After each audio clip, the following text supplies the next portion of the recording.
Hello,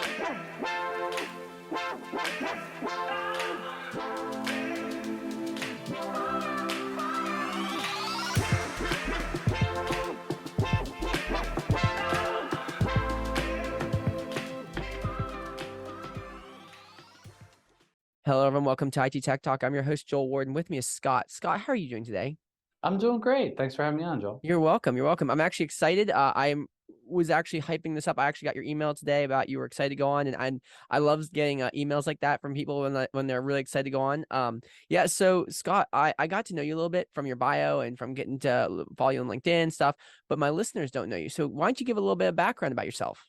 Yeah, absolutely. So I am running a company. It's called Berkeley Varitronics Systems, based out of Metuchen, New Jersey, probably about 30, 40 minutes outside of New York City. And we're celebrating 50 years. It's our big anniversary this year, which is kind of cool and exciting. And we're a design company. People bring us problems and we provide solutions.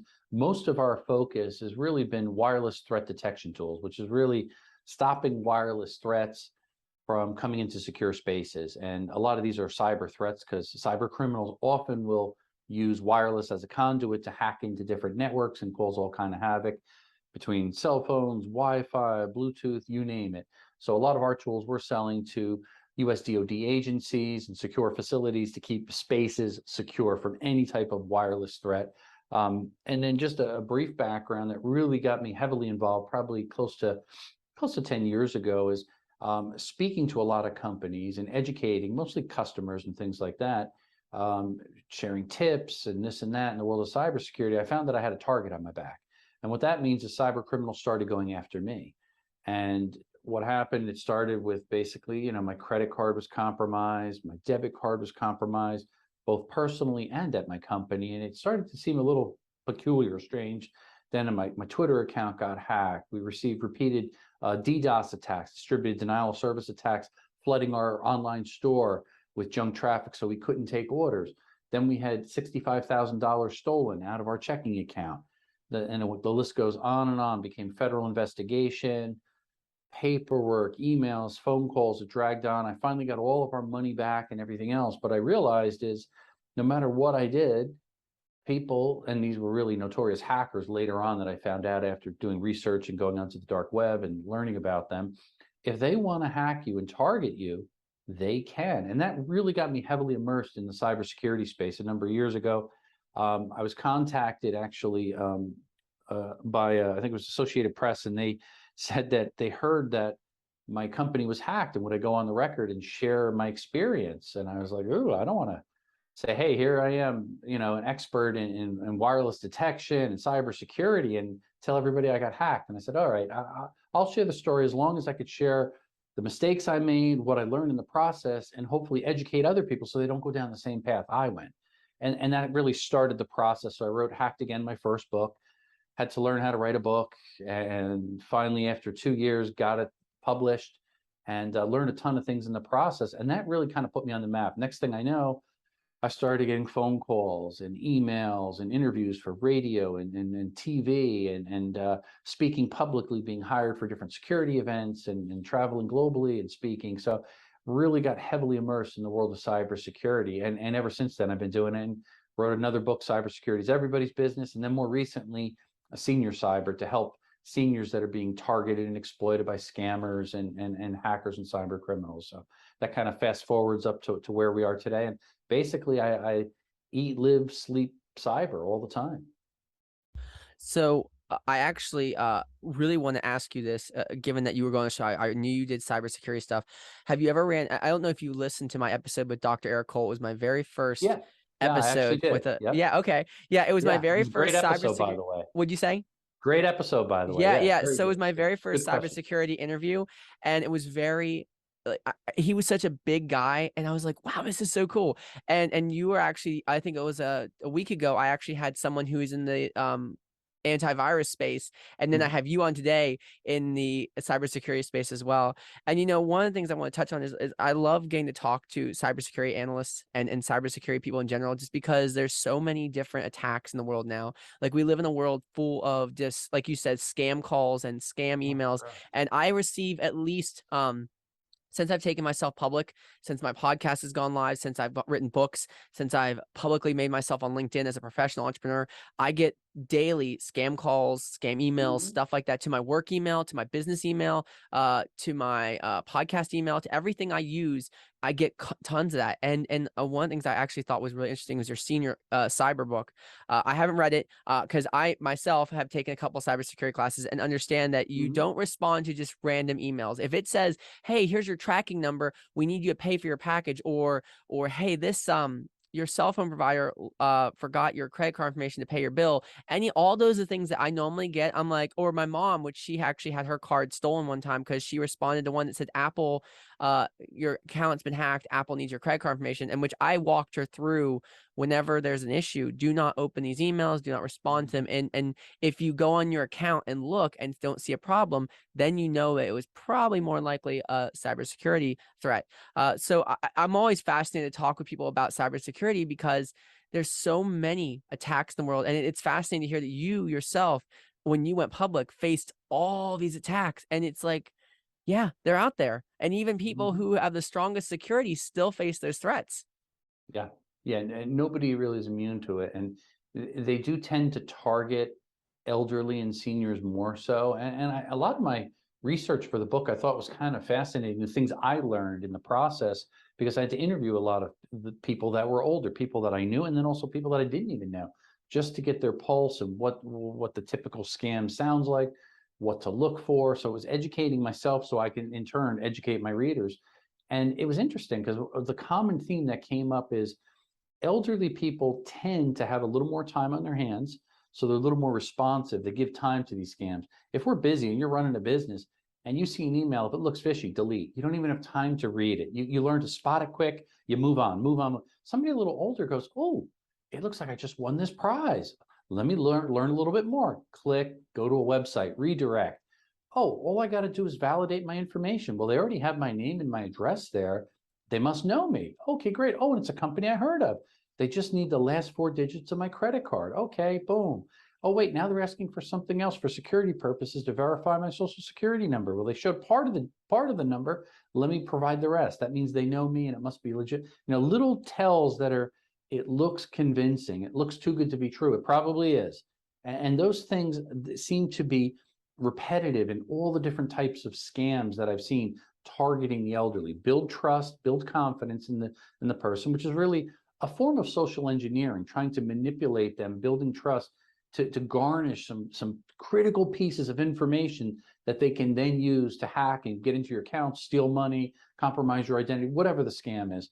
And I've analyzed hundreds of these different types of scams, and they all have that very similar theme, especially targeting the elderly. And oftentimes they also will use, I think, the phone. Interestingly, and I kind of draw a corollary in the book talking about that. Maybe when our generation, I may be a little bit older than you, but grew up, we didn't have rotary phones on the wall. But yet an older generation, my grandparents' age, or even my parents, they grew up, there's one house phone, it's rotary on the wall. If that phone rang, within 2 rings, you picked it up and said, hello, Schober residents, may I help you? Nowadays, my kids, the phone rings at home, nobody answers it. They text. They don't communicate the same way. There's not that same etiquette and urgency to answer a phone and respond and be truthful on the phone. So cyber criminals know this. So they're targeting elderly, they're targeting senior homes, they're calling their landline phones, and they're giving it a sense of urgency to whatever it is. Hey, Mr. Smith, this is the fraudulent department from your bank. And then they say, oh, is this John with Bank of America? Yes, this is John. Mr. Smith, I just wanted to tell you that there's suspicious activity on your account. We need to, for your sake, to confirm a few details so we could stop this before we lose all your money. And and they step them through, and that sense of urgency and trust, they divulge a little bit more. Next thing you know, their account is wiped out. And those scams happen every single day, and it's really sad. So I try to deal with those and step people through it and give them some of the visuals, what the screen looks like, the way they ask the questions, and how it leads them down a path. And instead of doing that, what you can do instead. And I think that's really what kind of the important tips, the takeaways that I try to share. One in particular is put the defense on the cyber criminal. Ask them a few questions. Stop the conversation and say, you know what? Hey, bank of whatever, I'm so glad you called me. this is really important. First, before anything else, I don't want to get disconnected. What's your name and your phone number? And what happens typically? Click, the phone hangs up. So if you throw it back to them and put them on the defense where they have to provide a little bit of information that you're vetting them and kind of testing to see if they're who they are, that will actually help. And probably about 9 out of 10 times, conversation over. So little simple tips like that don't cost money, don't cost any time, but it allows you to control the conversation and protect your personal information. I like that. And honestly, I remember one time I got this phone call and it came up as a local number. And I was like, it was interesting because I was like, well, this is weird because if you call me from a local number, well, maybe it's work related. So I answered and they said it was an Indian man, and nothing against Indians, but it was, I literally know that this man did not work for the IRS. He was like, I work for the IRS. You have $20,000 in back taxes you owe. And I was like, I don't owe any back taxes. I submit everything to the IRS. I know my business is up to date. I know everything's up to date. I said, I do not owe anything. He was like, well, sir, if you do not respond to this, they will send police to your home and you'll be arrested. I was like, well, one, I know that's not true because I know I paid. And I was like, I kept redirecting him back. I was like, where are you located and stuff? And why, if you're really located in the, at the IRS, it sounds like you're at a call center. And he was like, no, I'm so-and-so from the IRS. And then I got mouthy with him and he was like, I'm calling the police and send him to your house. And I just hung up and police never showed up. But it's scams like that. You're talking about that. They don't just target old people, they sometimes target younger people because younger people now, because the older generation is starting to slip away, the younger generation has also very susceptible because they're not as educated cybersecurity wise to this, and they'll be like, oh no, like you're telling me my pin code to my pass, or something related to their Twitch streaming or their YouTube account or something has been compromised. They will instantly give up information. I actually recently had a client, because I'm also in the MSP business, come to me, and she said that she had a guy work on her printer over the computer. She gave him access to her computer instead of calling me, which is her person who does her computer work. She was quickly wanting to get it done, so she emailed a tech guy, and he logged into her computer, downloaded all her banking information that she kept on her computer because she's an older lady, and instantly got locked out of her system. I was able to regain control of the system, but all her information was totally wiped. He had wiped her computer, wiped her banking information, everything, and stole it. Damage is And done. and I helped her file the necessary reports. I went emailed the FBI cyber crimes and told them what happened. But other than that, I told her, I was like, you're gonna need to call your bank and stuff, because at this point there's nothing else you can do. And I told her, I was like, look, if your printer goes down, please call me. I know it's about pricing. We can work something out. I will do it for free. I just don't want to see, this lady's like a mom to me. I was like, I don't want to see you going through this again. Luckily, she was able to get her bank information back under control before he was able to take money out. But it's still the fact that happens regularly, and it happens all across the US. A lot of times, I have a server rack I talked about in my the antivirus one. I have a server rack in my office, and it runs my podcasting files, all my networks for my business, all my business client information, everything's on there. And recently I actually had a penetration attack on the server, and I have a very high security on that server. I have a VPN as well. And I remember getting an alert on my phone that there was someone trying to enter it, and I shut the network down for a little bit until I was able to fix the port and all that stuff and get all that under control. But there's still, it happens everywhere. And what people don't understand when it comes down to security and passwords and biometrics and all that stuff to keep you safe, the average password, I wanted to ask you, this is one of the questions I want to ask you, I'm getting into it. I recently read an article, and I want to see if you'll back me up on this, about biometrics are becoming more standard as the passcode for products, websites, PayPal, all this stuff, due to the security of them versus a password. What are your thoughts on that? As far as passwords go, and we can make them as secure as we want. What are your thoughts on biometrics and passwords in general? Oh yeah. Well, I think if you compare passwords to biometrics, years ago, biometrics were not that secure. And what do I mean by that? A funny story, case in point. I think this happened in Australia. These were with ATM machines many years ago. Cyber criminals learned they can go up to an ATM machine and they could basically rub the fingerprint, because it was a biometric fingerprint that gave authentication to a card. They'd stick their card in, biometrically put their finger on there, and it would unlock the account. So what they would do was use a skimmer in there to steal the actual credit card information off the mag stripe on the card, and then they would take it as a sausage and warm it up, because it would measure the temperature to make sure it was 98.3 or something like that in the actual sensor. They'd roll a sausage that was warmed off, and then they could roll it back on, and they could use a skimmer, put the information back in, and they could empty the account out of all the money. That was old school biometrics, not secure. The world has changed greatly now to the point where biometrics are actually very secure. So if you look at something like facial recognition, if you take like your iPhone, for example, very secure. It's really hard to crack them. Nothing's 100%, but it's really hard to do. Cyber criminals are going to go and try to hack a passcode or a password far more likely than a secure biometrics these days. And why is that? Because there's only a limited number of possible choices guessing a password. And what do? They take different types of attacks. You may have heard about a dictionary attack, where they take every common word in the dictionary that's seeded into the guesses in trying to do a brute force, where they're trying to guess all the attacks.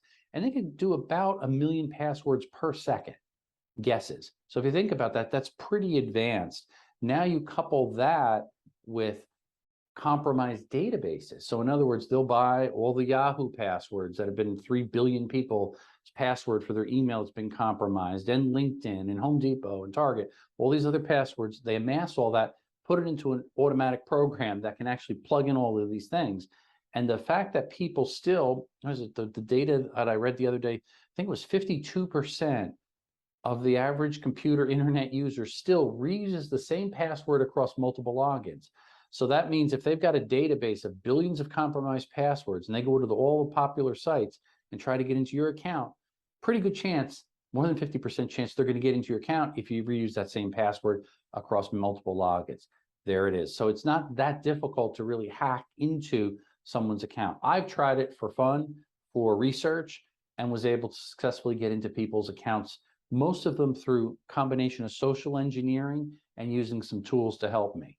And I don't consider myself a hacker or cyber criminal, where I'm actively doing this every day. I'm trying to be a good guy on the defense and trying to help companies and educate, but it shows how easy it is to do. So when you start to think like a cyber criminal, you're going to always gravitate toward that low-hung fruit, the easy hacks, guessing passwords. So what does that mean for us? When our passwords are long and complex and kind of abstract, where there's no name in there or nothing that could identify it to us, then they're going to be impossible to remember. They'll be really hard to hack. There's kind of that corollary. I use a good password manager. That's what I always recommend to people. The password's probably going to be 15 to 20 characters long, completely obscure. Or use a good keychain login if you're using like an Apple environment with Safari or something like that. Something where it's creating that really long password that you don't have to sit there and remember. It stays encrypted. That's what's important. You control the master password to actually access to, your entire password vault. And that's what I think makes a big, big difference. For super secure passwords, I still use my old rule of thumb, write them down in a little black book and layers of security.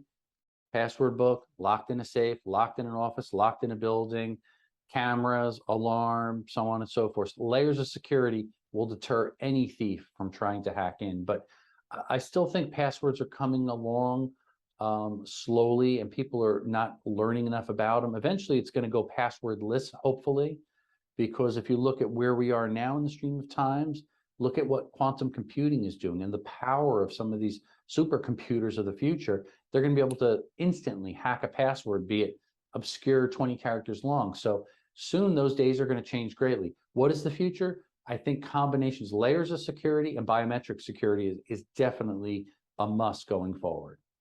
So on top of that, which I want to bring up a comment on that. Yeah, sure. So we're talking about layers of security and how biometrics are going to probably play a good role in that, and also passwords changing, using like places like LastPass and stuff. Oh, excuse me, LastPass and stuff.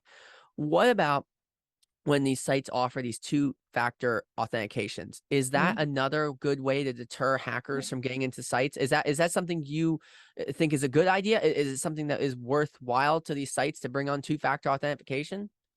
It's an excellent idea. I think a lot of people Again, you don't want to fool yourself in saying multi-factor, two-factor authentication means I'm 100% safe. And a lot of people have done that. They've migrated over to that and saying, well, now I'm okay.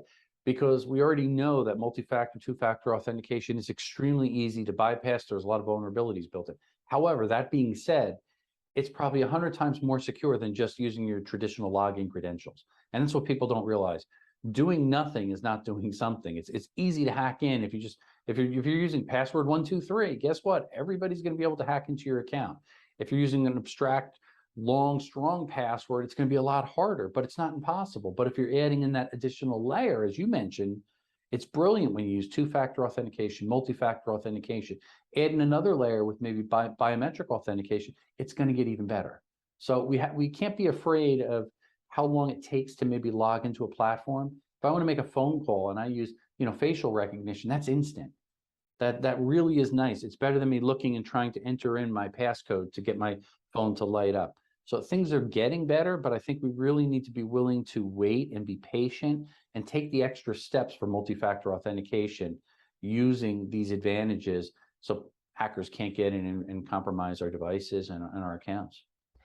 I like that. And one of the things that I think is fascinating with how things have changed, even in the last, I'm only 31. So in the last 30 years, seeing technology and encryption and all that stuff change, Yeah. it's drastically changed how we, like you were talking about quantum computing. It's like watching places like IBM and Microsoft and all these companies come up with these huge quantum computers.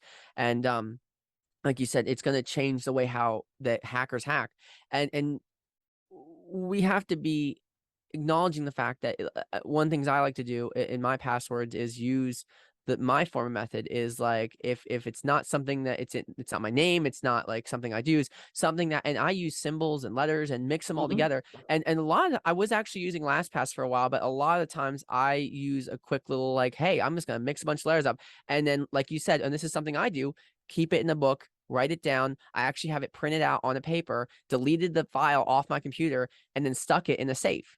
And Yeah. so like it's in the safe in my office. So if I'm paying bills or something and I need to log into that site, I will go to the safe, have the list of sites I need to log into, boom, it's right there. Now, Yeah. not to say that my sites, now the apps on my phone are already logged in, but like if I get logged out, boom, there's the list. And that's how I do it. I agree with that 100% because they have to break into my house, then break into my office door, then break into my safe, which all of it is secured by cameras at my house, which are all on my network, which are all connected to my phone. So if you break in, I'll still see you. And by the time you get in, the police will be here. So it's like the alarm will go off, the cameras will go off, everything will go off. And by the time you even get in there to get my passwords, what's the point? So I do agree with that thought process of getting, like, writing it down, putting it in a black book and storing it, and only giving access to that. And if something happens to you, giving access to your beneficiary, not beneficiary, but whoever's taking over your will and estate, to make sure they have access to that. That's the only person you should be giving access to that safe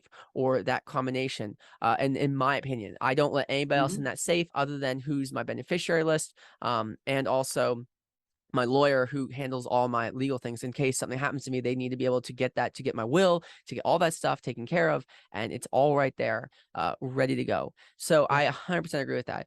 Yes. Real It quick, does make a big difference. Yeah, I think the layers of security. I think about like important documents. You're an executor to someone's estate. Where are you going to keep that paper? Probably in a lockbox in a bank. Why? Because it's got layers of security. It allows you also to distance yourself from that. If your house burns down, it's protected. It's fireproof. It's waterproof. It's theft proof for the most part. But again, not 100% secure. So you have to make, I think, reasonable balances and choices in the world of cybersecurity, so you could still live, but at the same time you could stay protected. And the funny thing is, you notice most of the things we're talking about don't require money. That's what people always do. The biggest misconception in cybersecurity, and I speak at a lot of companies, and the first thing they're like, all right, Scott, how much is it going to cost me? We don't have a $10 million budget or this much or that much, like JP Morgan or this or that. And I'm like, a lot of these best practices just require time and discipline and basic training. Once you can get past that hurdle, and of course it's got to be done throughout an organization. If it's a one-person company or if it's 50-person or 100 company, janitor to CEO, once they understand the best practices and implementing it, then the entire organization will stay safe. And that's before you try to spend any money. So that's what people need to realize. That don't focus on the cost, focus on the educational side and the practical side, and that can improve your cyber hygiene greatly. So I want to ask you real quick, we're getting close to our time, but I want to ask you what companies would you recommend for like, and actually this is I feel like a multi question. What companies would you recommend to my users as far as like LastPass or a password company or even a VPN company that they know would be secured to keep their IP safe or their password safe? What are companies you recommend as a cybersecurity specialist? I'll give you a couple of rules of thumb, and I'll throw a few names out there, so I'm not biased to any one particular company. We talked about biometric security, a great company that does some incredible things, BioKey International. They're based out of New Jersey, actually. Great group of people. I've worked with them. I've talked to them. I've presented with them. They understand authentication. And I think that's what's really important. They're one of the leaders in the space. They license a lot of their technology, their IP, intellectual property, to other companies that understand authentication. If we talked earlier about keeping your information secure in the dark web and doing audits and early alerts, a great company that I use, I'm a board member there too, so again, I am biased, but like to mention Cyberlytica. They do dark web audits, instantly alert you if there's any problem. If your name, your email and stuff appears in a recent breach, you're instantly notified. You can jump on, change your password before somebody takes over your account. It's affordable, it's effective. That's really important. You mentioned password managers. One that I personally use, and I've used a bunch of them. I personally have used Dashlane, love it. Easy to use, affordable, and I could say it this way nicely. It's the only password manager that I know of that has not been breached yet. So if that helps at all. Another great company, we didn't talk about this much, but a big problem as we get malware on our phones, our laptops, this and that, keyloggers. It's a strain of malware that logs every keystroke if you're typing. So if you're logging into your bank and I'm typing in Bank of America, password 1234, my username, every single keystroke, it actually records that, puts that into a buffer, emails it out. They parse it, pull out the information. Now they go in and take over your accounts. So what do you need? An anti-keylogger. Good company, Strikeforce Technologies. They build low-cost, affordable anti-keyloggers. I think it's like $30 or something. And you could secure your phone, your laptop, your computer, so on and so forth. Simple to use and doesn't really affect you. Every keystroke that you make, it's encrypted. So if they steal your information with a keylogger, all they get is a bunch of gobbledygook that's encrypted. So I try to use simple, proven things that are affordable and easy to use. That gets you over the barrier of expensive and technical, because everybody gets overwhelmed right away. I think in the world, whether it's consumer, small business, or even enterprise level, when it gets too complex, people don't use it. It's money that's spent and then it's pushed aside. So I like to use balance whenever I recommend things and try it myself. And am I going to use this? Is it effective? Do I feel more secure? Am I more secure? What threats has it stopped? Those type of things I think are really important. There is an endless supply of anti-malware and virus software, this and that.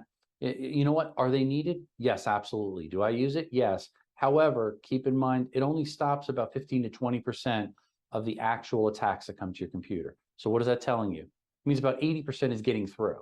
So we have to be careful and use layers of security to fight all these different problems. That's awesome. So we have 9 minutes left.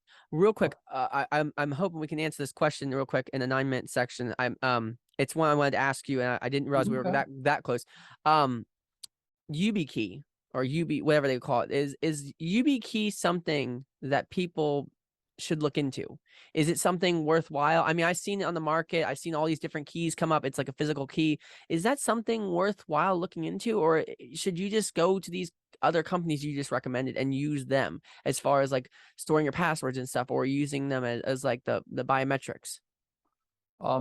Yes, I think it's a good option. I think it comes down to the person and what are you trying to protect? I would just say identify your assets, identify what you're trying to protect. If the goal is to have X number of passwords that you're trying to protect, how many? And what are you logging into? Because in some cases, for my most secure passwords and my most secure logins, when I'm logging to government websites and payment portals and things like that, I don't trust anybody else. I keep it under my safe, in my hands, the little black book, as we talked about, because it's in my control. If XYZ company gets compromised tomorrow, guess what? I may just be another statistic. Yeah, my data is encrypted and it's hashed and it's stored in a secure server, this and that, supposedly. But there's redundancy. It's on a second server, and oh yeah, it's AES 256-bit encryption. Can that be hacked? Sure, it has been. So you have to ask yourself, how secure is the information? YubiKey, I've tried it. It works. It is secure. It's a physical key that you put in, so it's like a authentication method. It's something that you have, like your phone, similar to that, a key that you physically put in, and people can make a quick corollary to that, and I think it works effectively that way. The natural question is, well, what if I forget my key? What if I lose my key? What if somebody steals my key? Those other questions come out that each individual has to answer. But I always tell people, try it.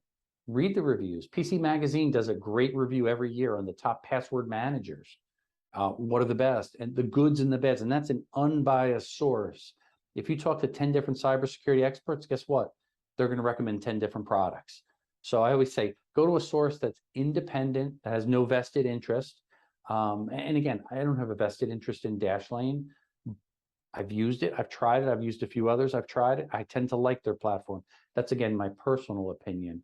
They're not paying me. I'm not endorsing it or anything. But I think each person needs to try what they're comfortable with, because there's also different. What are you working on? Are you an Android person? Are you working in Apple iOS? Very different, right? Different worlds. So different tools and different applications work effectively for different people. If that helps at all. That does. Well, Scott, it's been a pleasure having you on. I was really so excited about today's interview, and I really hope that my listeners have got some information they can use. Scott, again, thank you so much. It's been an honor. Yeah, thanks again for having me on. Keep up the great work and all that you're doing. Enjoyed watching some of your shows, and everybody out there, stay safe. Thank you so much. And for those tuning in, we just launched a new website. It is not at a domain yet. We are still working on getting the domain secured.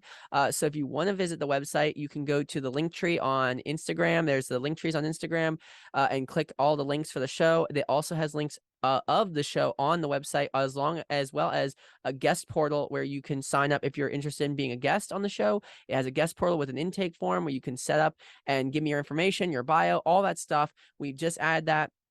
So I'm excited to see what that brings forth for new guests. There is sponsorships on there for our sponsors that sponsor the show. So thank you so much for that. And yeah, thank you all for tuning in, and I'll catch you in the next one.